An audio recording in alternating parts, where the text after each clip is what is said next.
The golden ships moved through space like floating palaces.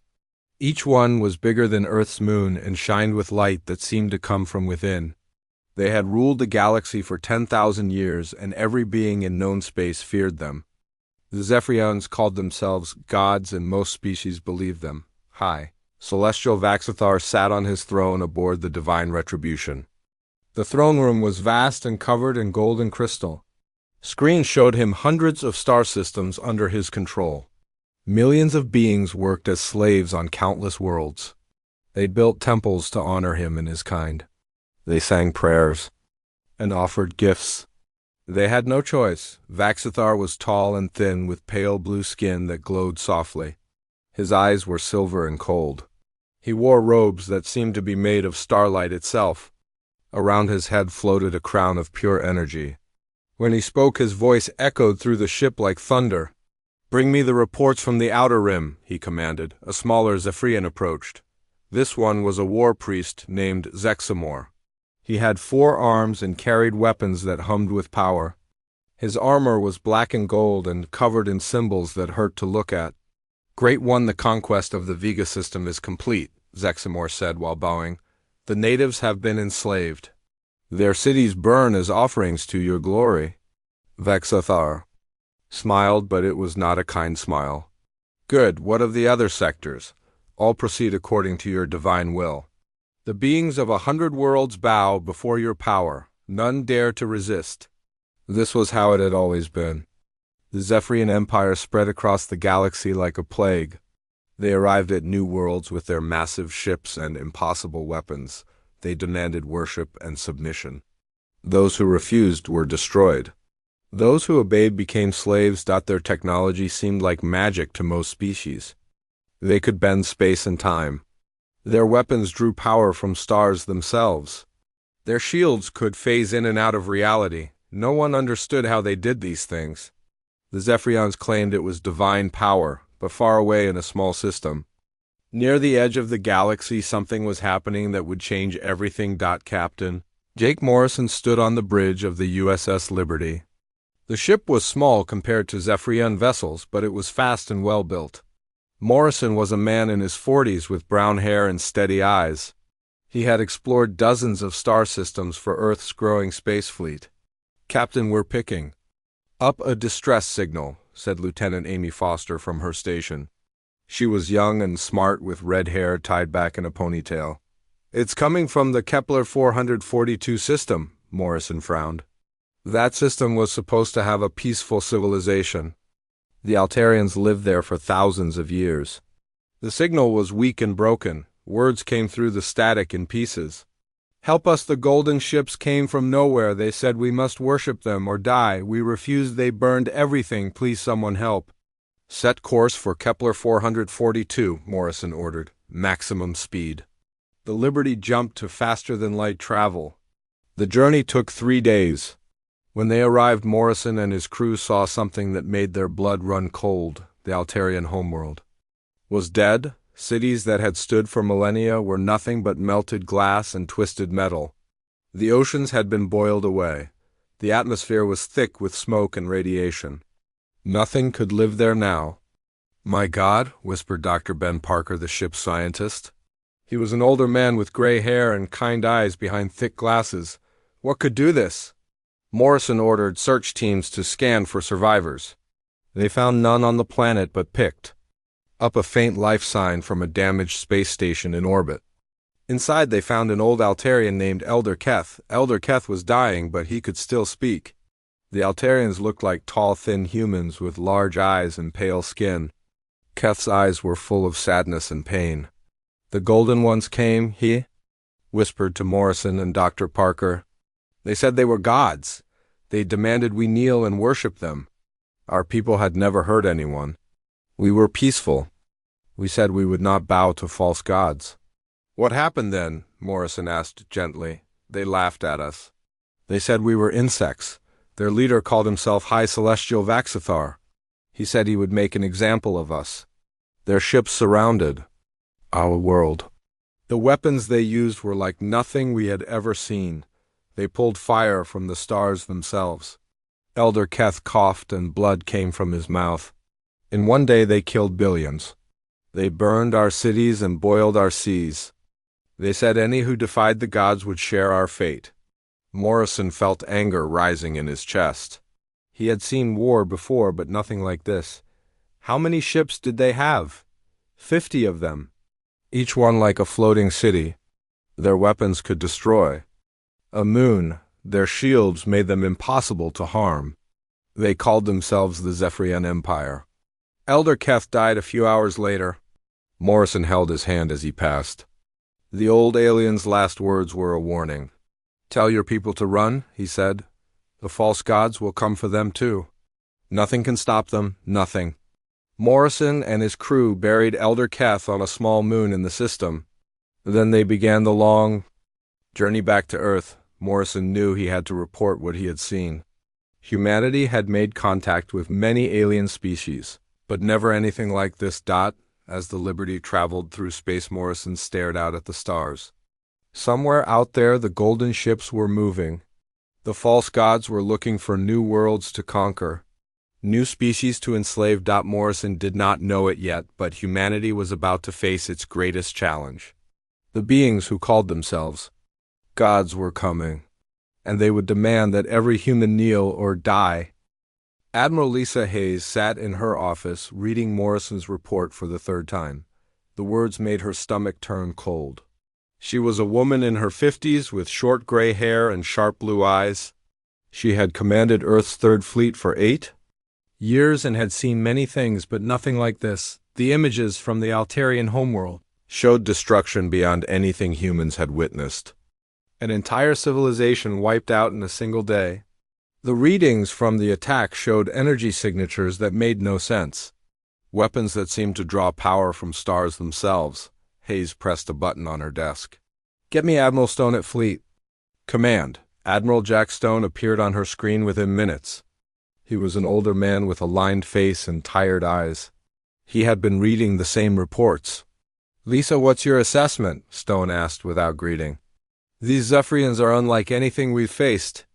Their technology is thousands of years ahead of ours, maybe more. If they decide to come for us, we need to know what we're dealing with." Stone nodded slowly. "I agree. I'm authorizing a diplomatic mission. Take your best ship and your best captain. Try to make peaceful contact. Find out what they want." Hayes already knew who she would send. Captain Ben Parker commanded the heavy cruiser USS Defiant. He was young for a captain, but smart and level-headed. His ship was one of the newest in the fleet with the best weapons and shields Earth could build. 2 days later, the Defiant left Earth orbit. Parker stood on his bridge watching the stars wheel past. He was a tall man with dark hair and green eyes. His crew trusted him completely. "Captain, we'll reach the coordinates in 6 hours, reported his navigation officer, Lieutenant Sam Rodriguez. Rodriguez was a small man with black hair and quick hands. He was the best pilot in the fleet. Parker nodded. Intelligence had tracked Zephyrian ship movements and predicted where they might encounter a patrol. The plan was simple. Make contact. Try to talk.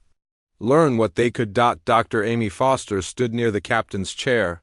She was the ship's xenologist and expert on alien cultures. Her job was to help with first contact situations. She was nervous, but trying not to show it. "Captain, what do we know about their culture?" she asked. Parker pulled up the files. "According to the Altarian survivor, they see themselves as gods. They demand worship from other species. They don't seem interested in trade or diplomacy, just submission." "That's not a good foundation for peaceful contact," Foster said quietly. The Defiant had a crew of 300. They were all volunteers who knew the mission was dangerous. Parker had been honest with them. They might not come home, but humanity needed to know what they were facing. 6 hours later, the ship's sensors detected something that made everyone on the bridge go quiet. "Captain, I'm reading 3 ships approaching," Rodriguez said. His voice was steady, but his hands were shaking. "They're big. Really big." The main screen showed 3 golden vessels emerging from faster-than-light travel. Each one was at least 5 times the size of the Defiant. They moved with impossible grace for something so massive. Their hulls shimmered with inner light. "Open," A communication channel, Parker ordered. Channel open, sir. Parker stood and straightened his uniform. This is Captain Ben Parker of the Earth vessel USS Defiant. We come in peace-seeking dialogue with representatives of the Zephyrian Empire. For a long moment there was silence. Then the screen filled with the image of something that made several crew members step back in fear. The being was tall and thin, with pale blue skin that glowed. It had 4 arms and wore black armor covered in strange symbols. Its eyes were silver and seemed to look right through Parker. This was War Priest Zexamore. I am Zexamore, servant of the divine High Celestial Vaxithar. The being said, its voice was like grinding metal. You will kneel before the true gods of this galaxy. Parker kept his voice calm. We represent the human species from the world called Earth. We seek peaceful relations with your empire. Zexamore laughed, and the sound sent chills down Parker's spine. Humans, another insect species that thinks it matters. You will surrender. Your vessel immediately, your crew will become slaves. Your ship will be tribute to our divine glory. I'm afraid we can't do that, Parker said firmly. But we would be happy to establish trade relations or sign a peace treaty. The war priest's expression changed. Its eyes began to glow brighter. You dare refuse the commands of gods. You will learn the price of defying the divine will. The communication cut off. Immediately, the Defiant's sensors went crazy. Captain, the lead ship is charging weapons, called out Lieutenant Helen Davis from the tactical station. She was a young woman with blonde hair and steady nerves. Energy readings are off the charts. Raise shields. All hands to battle stations.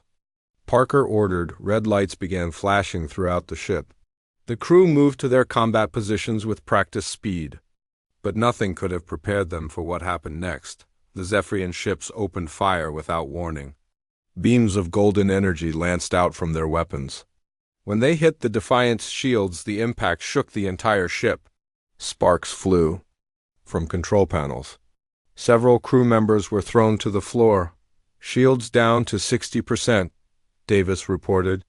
Captain, their weapons are like nothing in our database. They're using some kind of stellar energy projection. Parker gritted. His teeth. Return fire, all weapons. The Defiant's missiles and energy beams struck the lead Zephyrian ship. For a moment, Parker felt hope as explosions bloomed across the enemy's hull. Then his heart sank. When the light faded, there was no damage at all. Their shields are phasing in and out of normal space, Dr. Foster said from her science station. Our weapons can't touch them. Another volley from the Zephyrian ships hammered the Defiant. This time the shields failed completely. The hull began to buckle under the assault. Crew members screamed as sections of the ship exploded around them. Hull? Breach on decks 4 and 5, Rodriguez called out. We're losing atmosphere. Parker made the hardest decision of his life. All power to engines. We're getting out of here. The Defiant turned and ran. The Zephyrian ships followed, firing continuously. One beam punched clean through the engineering section, killing 30 crew members instantly. Another destroyed the port weapons array. Jump to faster than light now? Parker shouted. The Defiant vanished into hyperspace just as another volley would have destroyed them completely. In the engine room, Chief Engineer Tony Nash worked frantically to keep the ship together. Half his people were dead, but he refused to give up. The ship limped back toward Earth. Parker walked through the corridors, seeing the damage and the bodies of his crew. 150 people had died in less than 10 minutes. The Zephyrians had barely noticed them. In his quarters that night, Parker recorded his report. His hands shook as he spoke to the camera. The Zephyrian Empire possesses technology far beyond our understanding. Their weapons can destroy our ships with ease. Their shields make them invulnerable to our attacks. They showed no interest in diplomacy or peace. They see other species as insects to be enslaved or destroyed. He paused and looked out at the stars. Admiral, I don't think we can fight these beings. They really might be gods. But Parker was wrong about one thing. The Zephyrians had noticed. Humanity. War Priest Zexamore reported the encounter to High Celestial Vaxithar.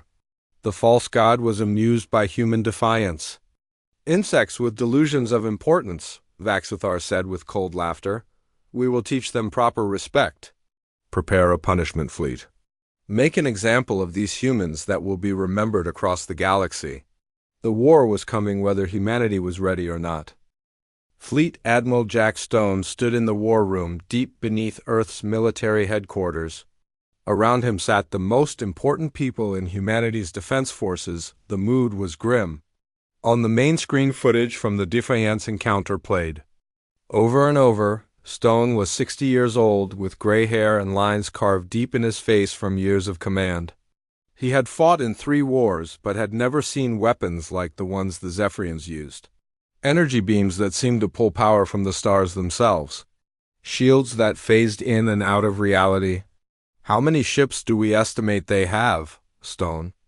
Asked Intelligence Officer Kate Williams. Pulled up her data. She was a sharp woman in her 30s with black hair and dark eyes. Based on scanner readings and the Altarian survivors' testimony, we believe they have at least 1,000 ships, maybe more. And how many do we have that could stand against them? The silence in the room was answer enough. Admiral Hayes spoke. First, sir, based on what happened to the Defiant, I don't think any of our ships could survive a direct engagement. Their technology is thousands of years beyond ours. General Mike Foster slammed his hand on the table. He was a big man with red hair and a temper to match. So we just surrender. We let these false gods enslave humanity like they did to the Altarians. No one is talking about surrender, Stone said firmly. But we need to face facts. Our current weapons and ships are useless against them. We need something new. Dr. Elena Carter had been quiet until now. She was the head of Earth's Advanced Weapons Division, a small woman with graying hair and sharp intelligence. She had designed most of humanity's current military technology. Admiral, I have an idea, she said softly. It's dangerous and it might not work, but it's better than doing nothing. Stone turned to her. I'm listening. Carter stood and activated a holographic display. It showed technical drawings that made everyone in the room lean forward. For the past 5 years, my team has been working on theoretical weapons based on alien technology we've recovered from previous encounters. Nothing as advanced as what the Zephyrians have, but pieces of the puzzle. We've never had the resources or the need to build them. The hologram showed a ship unlike anything in Earth's current fleet. It was sleek and deadly looking with weapons that seemed to bend space around them. This is the Godslayer project, Carter continued. A warship designed specifically to fight enemies with superior technology. It uses every advantage humanity has: speed, adaptability, unpredictability. Admiral Hayes studied the designs. What makes you think it could work against the Zephyrians? Their weapons draw power from subspace. That's how they can channel stellar energy, but every connection can be disrupted. I believe we can build weapons that interfere with their power source. General Foster frowned. You believe? That's not very reassuring, Doctor. Carter's eyes flashed. General, we're facing an enemy that calls itself divine. Belief might be all we have. Stone made his decision. How long would it take to build this ship? 6 months if we have unlimited resources? And the best people in the fleet. You have whatever you need, Stone said immediately. Money, materials, personnel. This project is now humanity's highest priority. Carter nodded, but her expression remained serious. Admiral, there's something else. This ship will need a very special kind of captain and crew. People who can think fast and adapt to impossible situations. The Zephyrians have ruled the galaxy for 10,000 years. They're used to winning easily. We need people who can be unpredictable. I have someone in mind, Stone said. 3 days later, Captain Rick Chun received orders that changed his life. He was commanding a patrol cruiser on the Outer Rim when the message arrived. Report to Earth immediately for special assignment. Chun was a man in his early 40s with Asian features and calm dark eyes. He had grown up on a colony world and learned to think fast in dangerous situations. His crew trusted him because he never gave up no matter how bad things looked when he arrived on Earth. Chin was taken directly to a secret facility in the mountains. Dr. Carter met him at the entrance. "Captain, welcome to Project Godslayer," she said with a slight smile. "I hope you're ready for the challenge of your lifetime."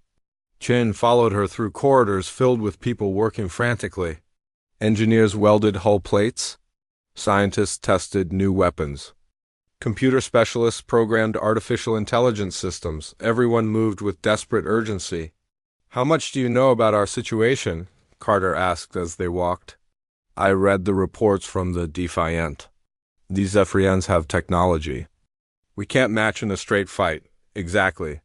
So we're not going to fight them straight. We're going to be clever." They entered a massive construction bay.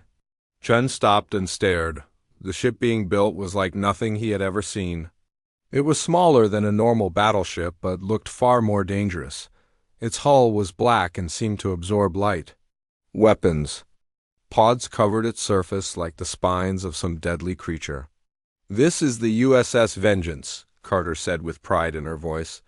"The first God-killer warship ever built by human hands." Chen walked around the ship studying every detail. "What makes it special?" "Adaptive armor that learns from enemy attacks. Quantum disruptor weapons that can interfere with subspace connections.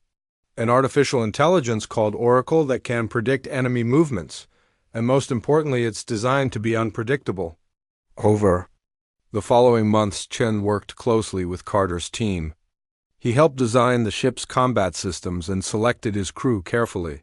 Major Kate Williams became his tactical officer. She was smart and aggressive with a gift for seeing patterns in chaos. Commander Tony Nash took over engineering. He was young but brilliant with an ability to fix anything under impossible conditions. Lieutenant Nick Cooper handled weapons systems. He was quiet but deadly accurate under pressure. The ship's artificial intelligence was unlike anything humanity had built before. Oracle could process information faster than any human mind and predict probable outcomes in combat. But more importantly, it could learn and adapt just like its human crew. The Zephyrians are used to fighting enemies who use the same tactics. Over and over, Carter explained to Chun during one of their planning sessions. They've conquered hundreds of species, but most of them thought in predictable patterns. Humans are different. We improvise. We adapt. We refuse to give up even when we should, Chun nodded. So our advantage is that we're crazy enough to try impossible things. Exactly. As construction neared completion, troubling news arrived from the Outer Rim. Zephyrian ships had been spotted moving toward human space. Long-range sensors detected a massive fleet led by the Divine Retribution itself. High Celestial Vaxithar was coming to make an example of humanity. Admiral Stone called a final meeting before the Vengeance launched. The war room was packed with Earth's military leaders. The mood was tense but determined. "Intelligence estimates the Zephyrian fleet will reach our outer colonies in 3 weeks, Stone announced. 50 ships including their flagship. "They're not coming to talk?" Captain Chun stood at attention. "Sir, the Vengeance is ready for combat trials." Stone looked at the young captain. "The fate of humanity might rest on his shoulders. Captain, your mission is simple. Stop them, however you can. Use every advantage we've given you. And remember that you're not just fighting for Earth. Every free species in the galaxy will be watching." Chun saluted. "We won't let you down, sir." But as Chen prepared to leave for his ship, he wondered if they were all insane. One experimental warship against 50 proven godships. It seemed impossible. Then he remembered something Dr. Carter had told him. "Captain, the Zephyrians think they're gods because no one has ever really challenged them. Maybe it's time someone reminded them that gods can bleed." The USS Vengeance launched from Earth orbit the next morning. As Chun watched his homeworld fall away behind them, he made a silent promise. The false gods were coming to destroy humanity, but they were about to learn that humans don't kneel to anyone. High Celestial Vaxithar stood in the command center of the Divine Retribution, surrounded by screens showing star charts and fleet positions. The massive ship was at the center of a formation that stretched across light years. 50 golden vessels, moved through space like hunting predators seeking prey. The false god was angry. In 10,000 years of conquest, no species had ever dared to refuse his divine authority. The humans had not only refused to kneel, but had actually fired weapons at his ships. This insult could not be allowed to stand. War Priest Zexamor report. Our position, Vaxithar commanded. Zexamor approached the throne and bowed deeply. His 4 arms carried weapons that hummed with barely contained energy. Great One, we have passed the outer marker of human space. Their colonies tremble before our might. Good, begin the cleansing. Destroy every human settlement we encounter. Leave none alive. When we reach their homeworld, there will be no one left to remember their foolish defiance. The Zephyrian fleet spread out across human space like a plague. The first colony they reached was New Eden, home to 50,000 peaceful farmers and miners. The colonists sent desperate messages begging for mercy. They offered to surrender without fighting, Vaxithar. Response was swift and terrible. The golden ships surrounded the planet and opened fire. Their weapons pulled energy from the system's star and turned it into beams of pure destruction. In less than an hour, New Eden was a ball of molten rock. The same fate awaited colony after colony. Peaceful settlements that had never harmed anyone were wiped from existence. Millions of humans died without ever knowing why they were being killed. The Zephyrians moved steadily toward Earth, leaving nothing but death behind them. But they were not unopposed. Captain Rick Chun sat in the command chair of the USS Vengeance, watching enemy fleet movements on his tactical display. His ship was alone in the vast darkness between stars. One experimental warship against 50 proven killers. Most people would call it suicide. Captain, we're picking up distress signals from the Tau Ceti colony, reported Lieutenant Nick Cooper from the weapons station. He was a quiet man with steady hands and cold eyes. The Zephyrian advance guard is attacking civilian targets. Chun's jaw tightened. The enemy was doing exactly what he expected, slaughtering innocents to spread terror. How many ships? 3 of them, sir. Same class as the ones that nearly destroyed the Defiant.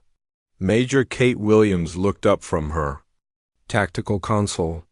She was a sharp woman with black hair and intelligent eyes. Captain, those ships could kill us easily in a direct fight. Chun smiled grimly. Then we won't fight them directly. Oracle, analyze enemy patrol patterns. The ship's artificial intelligence responded immediately. Its voice was calm and precise. Analysis complete, Captain. Enemy vessels are operating in standard search formation. They expect no resistance from human forces. Their mistake, Chun said quietly. Helm set course for the Tau Ceti system, maximum stealth. The Vengeance moved through space like a shadow. Its advanced hull design made it nearly invisible to most sensors. Chun had spent months studying Zephyrian tactics with Dr. Carter's team. The enemy was powerful but predictable. They had conquered so many weaker species that they expected easy victories. When they reached Tau Ceti, the colony was already burning.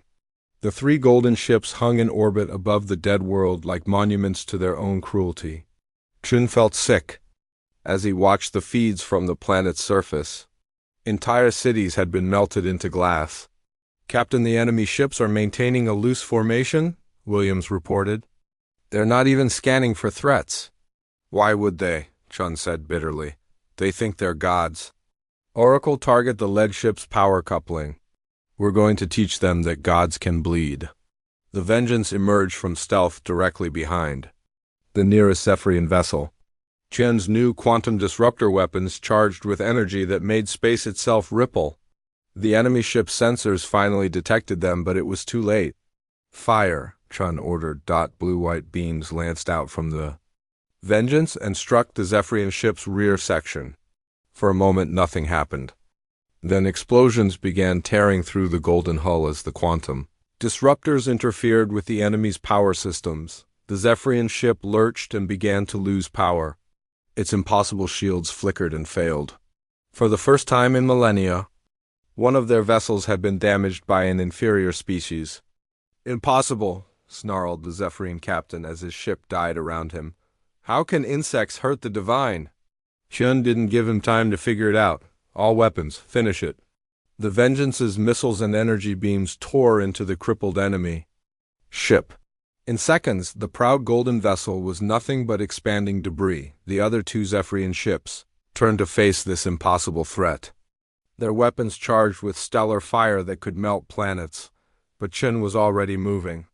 Emergency jump now, he ordered. The Vengeance vanished into faster-than-light travel just as the enemy weapons fired. The beams passed harmlessly through empty space.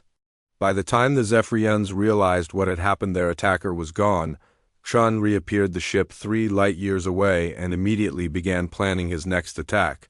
This was his strategy: hit and run. Strike fast and disappear before the enemy could respond. Use their own arrogance against them. Over the following weeks, the Vengeance became a nightmare for Zephyrian patrol ships.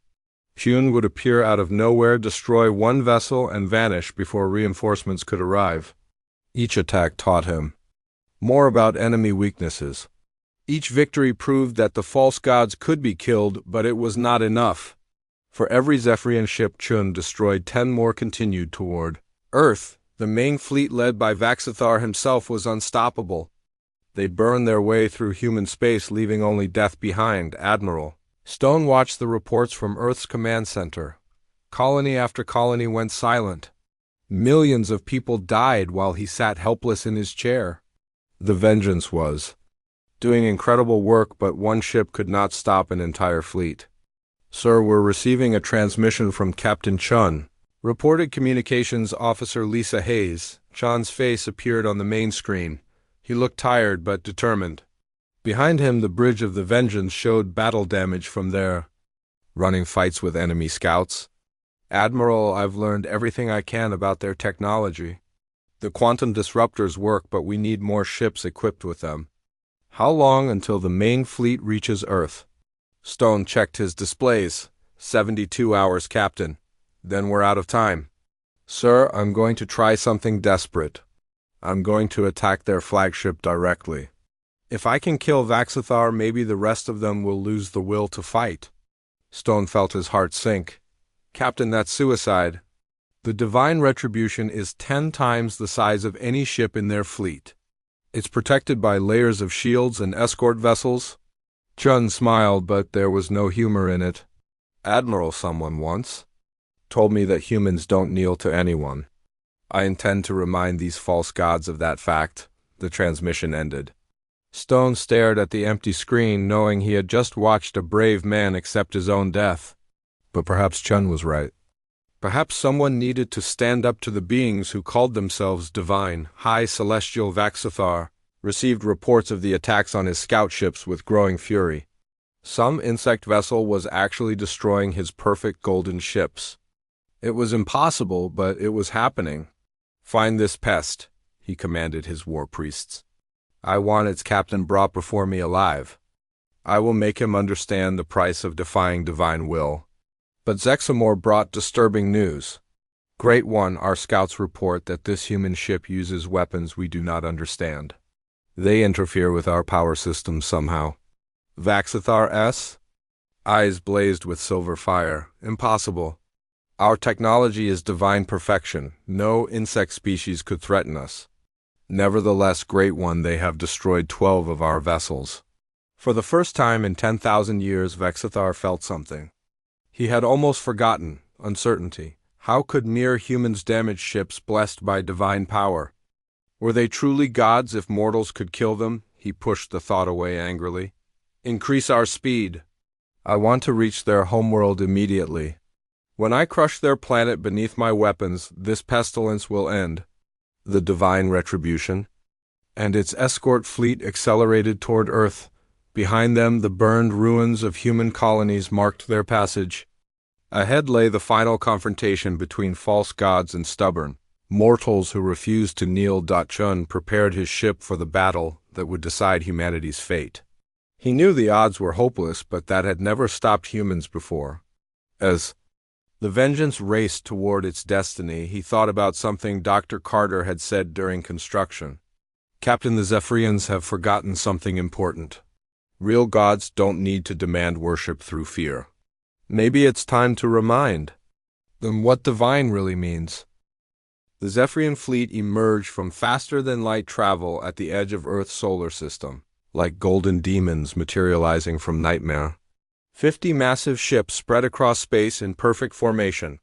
At their center, the divine retribution dwarfed even its escort vessels. The flagship was a monument to divine arrogance built from technology that seemed to mock the laws of physics. High Celestial Vaxathar stood on his command throne watching the blue-green world that hung in the darkness ahead. Such a small, insignificant planet to have caused him so much trouble. Soon it would be nothing but molten rock, and the insult to his divine authority would be erased forever. War Priest Zexamor scanned this system for the pest that has been destroying our scouts. Vaxathar commanded. Zexamor's 4 arms worked the controls of his station. Great One, I detect multiple human vessels gathering near their homeworld. 13 ships total, all primitive designs. Vaxathar laughed, and the sound echoed through the massive bridge. 13 ships against 50. These insects truly believe they can oppose divine will. Admiral Jack Stone stood on the bridge of the dreadnought USS Constitution watching the enemy fleet approach. Around him the surviving ships of Earth's defense force waited in desperate formation. 13 vessels against 50. It was hopeless, but no one spoke of surrender. Stone was old and tired, but his eyes burned with determination. He had spent his entire life protecting humanity, and he would not stop now, even facing impossible odds. The Constitution was Earth's most powerful warship, but compared to the golden giants approaching it looked like a toy. All ships, this is Admiral Stone, he broadcast to the fleet. Today we face an enemy that calls itself divine. They have burned our colonies and murdered our people. They demand that humanity kneel before their power. I have one thing to say to that demand.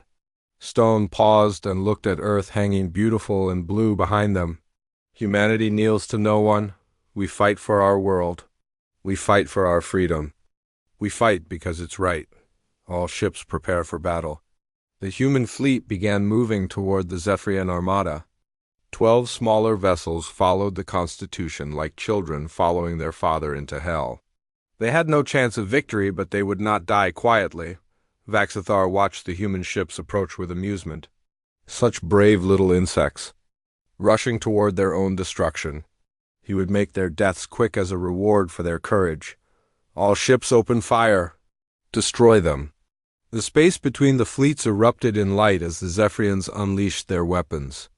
Golden beams of stellar energy lanced across the void, carrying enough power to crack moons. The human ships scattered, but there was nowhere to hide from such overwhelming firepower. The first beam struck the cruiser USS Independence. The ship's shields lasted exactly 3 seconds before failing completely. The hull began to melt under energy that pulled its power from the heart of stars. Captain Mary Foster and her crew of 200 died without even having time to scream. Independence is gone, reported Stone's tactical officer with a voice that shook with grief and rage. More beams found their targets. The USS Defiant exploded in a ball of fire, taking Admiral Hayes and 300 souls with it. The USS Ranger lasted long enough to fire one desperate volley before Zephyrian weapons turned it into expanding plasma. Stone watched his fleet die around him. Ships he had served on, captains he had trained, friends he had known for decades, all dying because humanity refused to surrender to false gods. Constitution, you are ordered to surrender immediately, came a transmission from the divine retribution. The voice belonged to Vaxathar himself. Kneel before divine authority and your death will be swift. Stone stepped toward the communication console. His uniform was torn and his face was covered in blood from flying debris. But his voice was steady as granite. I am Admiral Jack Stone of Earth's Defense Force. I have served humanity for 40 years and I will not kneel to anyone, especially not to false gods who murder innocents and call it divine. Vaxathar's image appeared on the main screen. The alien's silver eyes blazed with fury at this continued defiance. You dare call us false? We have ruled this galaxy for 10,000 years. We are power incarnate. You're bullies with big ships, Stone replied calmly, nothing more. The Divine Retribution's main weapons began charging with energy that made space itself ripple. Stone knew he had seconds to live. Around him, his bridge crew worked frantically to get one last shot at the enemy flagship. Then something impossible happened. The USS Vengeance materialized directly between the Constitution and the Divine Retribution. Captain Rick Chen's experimental warship had arrived at the exact moment when all hope seemed lost. All human ships, this is Captain Chun. Break off and regroup. I'll handle their flagship. Stone stared at the sleek black vessel that had just saved his life. The Vengeance was tiny compared to the Divine Retribution, but it moved with deadly grace as it accelerated toward the massive enemy ship, Vaxithar S. Attention turned to this new arrival. So the pest finally shows itself. You are the one who has been destroying our scouts. Chin's face appeared on screens throughout both fleets. He was a man in his early 40s with calm dark eyes and a jaw set with determination. When he spoke, his voice carried across space like a challenge thrown in the face of gods. I am Captain Rick Chun of the USS Vengeance, first ship of humanity's god-killer fleet. You wanted to meet the insects who refused to kneel. Here I am. The false god's rage was terrible to behold. Impossible.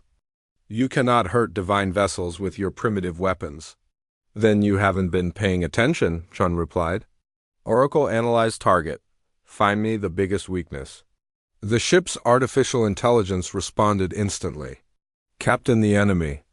Flagship draws power from 12 subspace generators. If we can overload their primary coupling, the entire system will cascade. Chun smiled grimly. Then let's teach this false god that mortals can kill anything that bleeds. The Vengeance opened fire with every weapon it carried. Quantum disruptor beams lanced out and struck the Divine Retribution's shields. For a moment, the golden barriers held, then cracks began to appear as the exotic energy interfered with the ship's power systems. Vaxithar felt his ship shudder under the attack. Impossible. His shields were blessed by divine power. No mortal weapon should be able to touch them, return fire. Destroy this insect immediately. The Divine Retribution's weapons swiveled toward the tiny human ship. Energy began building that could melt asteroids, but Chun was already moving. The Vengeance rolled and dove using its superior speed to stay ahead of the massive weapon systems. Golden beams passed through empty space as Chun pushed his ship to its limits. He had studied Zephyrian tactics for months. Their ships were powerful but slow. They were used to fighting enemies who stood still and traded shots. They were not prepared for human unpredictability. Target their primary power coupling, Chun ordered. Everything we have. Major Kate Williams coordinated the attack from her tactical station. Every weapon on the Vengeance fired at once. Quantum disruptors, plasma cannons, nuclear missiles, all focused on a single point on the enemy flagship's hull. The attack penetrated the weakened shields and struck home. Explosions began rippling through the Divine Retribution's power systems as the carefully balanced energy flows destabilized. For the first time in 10,000 years, Vaxithar felt something he had forgotten. Fear. Impossible, he whispered as his perfect ship shook around him. We are gods. Gods cannot be killed by insects. But the explosion spreading through his ship said otherwise. The human vessel continued its relentless attack using weapons that seemed designed specifically to kill divine ships. With each hit, the Divine Retribution grew weaker. Chun pressed his advantage. The Vengeance danced around the massive flagship like a fighter circling a giant. Its weapons found every weak point, every vulnerable system. The false god's perfect ship began to die piece by piece. Admiral Stone watched the impossible battle. From his damaged bridge, one small human ship was actually hurting the enemy flagship. The Zephyrian fleet seemed frozen in shock as their invincible leader struggled against a mortal enemy. All surviving ships form up on the Vengeance, Stone ordered. If Chun can hurt them, maybe we can too. The remaining human vessels rallied to their champion. 5 ships against 50, but now they had hope. If gods could bleed, then gods could die. The battle for Earth's survival had begun in earnest. In the darkness between worlds, false gods and stubborn mortals fought for the right to exist. The outcome would determine the fate of every free species in the galaxy. Chun knew he could not win this fight alone, but he did not need to win. He only needed to prove that the beings who called themselves divine were as mortal as anyone else. Sometimes that was enough to change everything. The battle above Earth raged like a storm of stars. The USS Vengeance danced around the massive divine retribution, firing continuously at weak points in the flagship's defenses. Each hit sent explosions rippling through systems that had been perfect for 10,000 years. High Celestial Vaxithar watched his divine ship die around him and felt something he had never experienced before. Captain Rick. Chun gripped his command chair as another volley from the enemy flagship passed close enough to melt his ship's outer hull. The Vengeance was fast, but it could not dodge forever. The false god's weapons were learning his patterns. Soon one of those golden beams would find its mark and humanity's god-killer would join the growing field of debris. "Captain, our quantum disruptors are overheating," reported Lieutenant Nick Cooper from the weapons station. "We can't maintain this rate of fire much longer." "Hull stress is approaching critical levels," added Commander Tony Nash from engineering. "Another direct hit, and we're finished." Chun studied the tactical display showing the Divine Retribution's power systems. Major Kate Williams had highlighted the areas where their attacks were having the most effect. The pattern was clear, but the solution seemed impossible. "Oracle analysis of enemy power distribution," Chun commanded. The ship's artificial intelligence responded immediately. "Captain, the enemy vessel draws power from subspace through 12 primary conduits. Our attacks have damaged 7 of them. However, complete system failure would require simultaneous overload of all remaining connections." "How do we do that?" "The only method would be to introduce a quantum cascade directly into their power core. This would require physical contact with the enemy vessel." Chun felt ice form in his stomach. Physical contact meant ramming. It meant certain death for him and his crew. But it also meant the false god would die with them. Major Williams looked up from her station. Her face was pale but determined. "Captain, I'm reading something else. Dr. Carter's analysis was right. Zephyrian power systems all connect through subspace. If we can create a big enough feedback loop, it might spread to their entire fleet." Chun stared at her. "You mean we could take them all down?" "It's possible. The technology they use to channel stellar energy could work against them if we disrupt it properly." The Vengeance shuddered as another near miss from the Divine Retribution's weapons sent shockwaves through the hull. Time was running out. Chun made the hardest decision of his life. "All hands, this is the captain. Prepare for ramming speed. We're going to take this false god down with us." Throughout the ship, Chun's crew responded without hesitation. They were volunteers who had known this moment might come. In engineering, Tony Nash pushed the engines beyond their design limits. On the bridge, Kate Williams targeted the enemy ship's primary power core. In the weapons bay, Nick Cooper armed every remaining missile and set them to detonate on impact. "Captain, incoming transmission from Admiral Stone," reported the communications officer. Admiral Stone's face appeared on the screen. The old man's eyes were filled with respect and sorrow. "Captain, what you're doing will save humanity. We won't forget." Chun nodded. "Take care of Earth, Admiral. Don't let anyone kneel to false gods ever again." The transmission ended. Chun turned to his crew. These brave men and women who had followed him into hell without question. "It's been an honor serving with all of you," he said quietly. Major Williams smiled despite the tears in her eyes. "The honor was ours, Captain."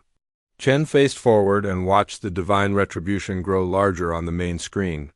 The massive golden ship filled their view like a metallic moon. He could see Zephyrian weapons turning to track his approach, but it was too late to stop him now. "Oracle, transfer all power to forward shields, maximum speed." The Vengeance accelerated toward the enemy flagship like a spear thrown by an angry god.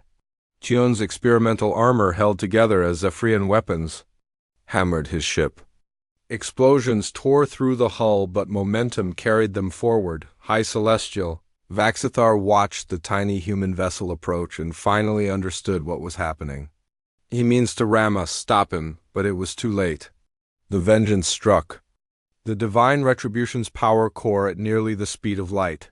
The impact released energy equivalent to a small star going nova. Both ships vanished in a ball of white fire that briefly outshone Earth's sun, but Chen had been right about the cascade effect. The explosion sent quantum shockwaves through subspace that connected every Zephyrian ship in the fleet.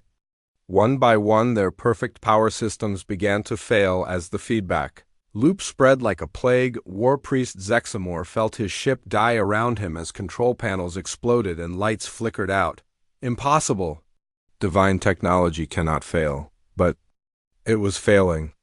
All across the Zephyrian fleet, golden ships went dark as their connection to subspace was severed. Engines stopped, weapons powered down. Shields collapsed. The false gods found themselves helpless in the void. Admiral Stone watched from the Constitution as the enemy fleet went silent. 50 ships that had seemed invincible moments before now drifted powerless through space. The false gods had been humbled by one man's sacrifice. All ships advance, Stone ordered. Take the surviving Zephyrians prisoner. As human ships moved to secure the crippled enemy vessels, Stone opened a communication channel to the Zephyrian fleet. He wanted to speak to whoever was in charge now that their High Celestial was dead. A new voice responded. It belonged to Subcommander Kylesith, who had been Vaxithar's second in command. The alien's voice was hollow with shock. Human Commander, I'm Kylesith. I speak for what remains of our fleet. Stone's image appeared on screens throughout the Zephyrian ships. The old admiral looked tired, but his eyes burned with righteous fire. I am Admiral Jack Stone. Your High Celestial is dead. Your fleet is defeated. Surrender now, and your lives will be spared. Kylesith was quiet for a long moment. Around him, Zephyrian crew members stared at their dead control panels in disbelief. The divine technology that had conquered a galaxy had been destroyed by mortals they considered insects. Admiral Stone, we surrender, Kylesith said finally. But I must ask, how did you do this? Our technology was blessed by divine power, Stone smiled grimly. That was your mistake. There's nothing divine about bullying weaker species. Real strength comes from protecting others, not dominating them. Captain Chain understood that. He gave his life to prove that your false gods could bleed. News of the victory spread across human space faster than light itself. The colonies that had survived, Zephyrian attacks erupted in celebration. On Earth, billions of people looked up at the stars and felt hope for the first time in weeks, but the victory's impact reached far beyond human space. Across the galaxy, species that had been enslaved by the Zephyrian Empire received word that their oppressors had been defeated. The false gods were mortal after all. On Altair Prime, the few survivors of that race held a ceremony honoring Elder Keth and all those who had died refusing to bow to false divinity. On Vega 7, enslaved populations rose up against their Zephyrian overlords. Throughout the galaxy, the empire that had ruled through fear began to crumble. Dr. Elena Carter stood in her laboratory on Earth reading reports from across known space. The quantum cascade that had destroyed the Zephyrian fleet had effects no one had predicted. Their subspace technology was failing everywhere. Ships went dark. Weapons stopped working. The divine empire was collapsing from within, she thought. About Captain Chun and his brave crew who had given everything to save humanity. Their sacrifice had done more than win a battle. It had freed an entire galaxy from 10,000 years of oppression. Admiral Stone visited the memorial wall where Xingnin had been carved alongside those of his crew. The old admiral placed his hand on the black stone and spoke quietly. You did it, Rick? You proved that mortals can kill gods when those gods forget what divinity really means. Months later, representatives from dozens of freed species gathered on Earth for the first Galactic Freedom Council. Former slaves worked together to build a new order based on cooperation instead of domination. The Zephyrians who survived were offered a choice. They could stand trial for their crimes or help repair the damage their empire had caused. Most chose to help. Sub-Commander Kylesith became an advocate for peace, working to ensure that no species would ever again claim divine authority over others. He often spoke about the human captain who had shown them that true gods did not need to demand worship through fear. The USS Vengeance was gone, but its legacy lived on. Earth's shipyards began producing new god-killer vessels equipped with the quantum disruptor technology that had proven false divinity could be defeated. These ships did not conquer worlds. Instead, they protected the weak and stood guard against any who might try to replace the fallen. Zephyrian Empire, humanity took its place among the stars, not as conquerors but as guardians of freedom. They had learned an important lesson from their victory over the false gods. Real strength came from protecting others. Real divinity meant lifting up the fallen rather than demanding they kneel. The galaxy was free, and Captain Rickchin's sacrifice had made it possible. The man who died ramming a godship had become something greater than divine himself. He had become a symbol of hope that would shine across the stars for generations to come.